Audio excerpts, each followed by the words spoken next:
Hi, thanks for having me. My name is Francesco, and I'm a PhD student at Erasmus School of Economics in Rotterdam. So this is a joint project with Michelle and Vaid titled Mental Health Literacy, Beliefs and Demand for Mental Health Support Among University Students. Now, the motivation behind this project is that mental health problems are quite common. So roughly one person out of two will experience in their lifetime some sort of mental health issues. And the pandemic has made these problems even worse. So for example, this headline from a Dutch newspaper highlight that there is an increase in suicide rate among young adults due to the pandemic. Now, the mental health problems actually have a strong tangible consequences in economic terms. So just to think about that, the cost of mental health illness in the European Union is estimated to be around 3.5% of the GDP. Now, it's urgent that people address mental health problems, especially in the universities. Why? Because there is a widely documented care-seeking gap among university students in the context of mental health. So basically, the university students who are in need to receive mental health care are actually those who are not looking for it. Now, the university and firms are promoting well-being services and apps to try to, improve the well-being of students and their workers. And these small steps have been shown to be overall effective.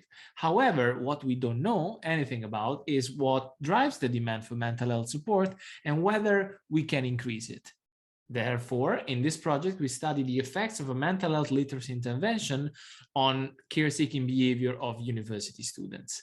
We implement this intervention in a survey experiment that we fielded in a large Dutch university by leveraging a collaboration with student office and academic office in order to get a broadly representative sample of the student population. After the recruitment of the participants through a general email invitation, and having collected the students' demographic characteristics, we have randomly allocated the participants either in the treatment group or in the control group. Now, the treatment group receives the mental health literacy intervention, which is a combination of information from the medical and the economic literature, in which we specify that mental health is not a binary concept, but it's more of a spectrum. And regardless of your mental health level, either simple steps or like psychologists are beneficial for you. Finally, we add that university students can benefit in terms of academic performances by improving their mental health.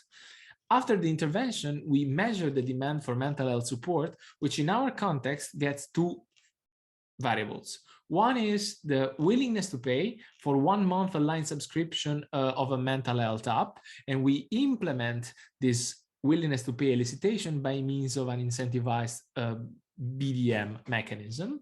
And after that, we also elicit the demand for information about the mental health services that are available at our university. Now, two main university services are available. One is the university psychologist, and the other one is the coaching service. Now, we ask the respondents to rank these two options, or the option to not get any information, from the most favorite to the least favorite. And then the participants knew that they would get the information about the most preferred option. After measuring the demand for mental health support, we asked some post-treatment questions to both get at the mechanisms that are driving people's decision, but also to get at the mental health level of the respondents with using validated scale. The treatment, in our case, the mental health literacy intervention, has a positive impact on the willingness to pay for the mental health app. However, the effect is not significant. Moreover, the treatment has a negative impact on the demand for information about the university psychologist and a positive impact on the demand for coaching services. So what we see here, it's a substitution effect from acquiring information about university psychologists to acquiring information about coaching service. Looking at the literature in the context of mental health, we were already expecting, before running the study, the presence of heterogeneous effects. And two main dimensions that we consider here are gender of the respondents and their mental health status. In fact, we do find that the willingness to pay increased among male respondents who received the treatment by 14.6 of standard deviation, and that this substitution effect in the demand for information was essentially driven by the female respondents who were treated and the respondents who have moderate symptoms of anxiety and depression. Among the mechanisms that contribute to rationalize these results, we find that the mental health literacy intervention has shifted the beliefs about app effectiveness among male respondents, which is perfectly paired with the increase of willingness to pay among male respondents. In 1 month later, we have conducted a follow-up study where we managed to recontact roughly 38% of the participants to check whether actually the treatment had an impact on them and pushed them to sought care or plan to seek care in the next weeks after the follow-up and their mental health status.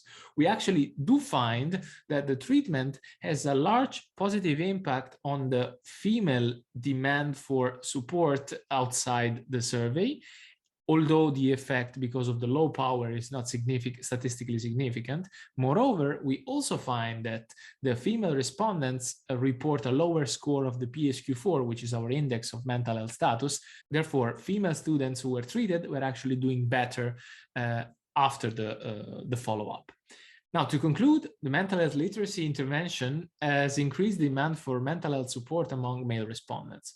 The mental health literacy intervention improves mental health of female respondents, and the findings also call for caution in promoting low-intensity care. Targeted information campaign would be the best way to attract people to increase their demand for mental health support based on some of their characteristics, such as gender, and also an alternative to attract people would be to use low-intensity care option at the beginning and then allocate people to more intensity or higher intensity care options later on based on the needs.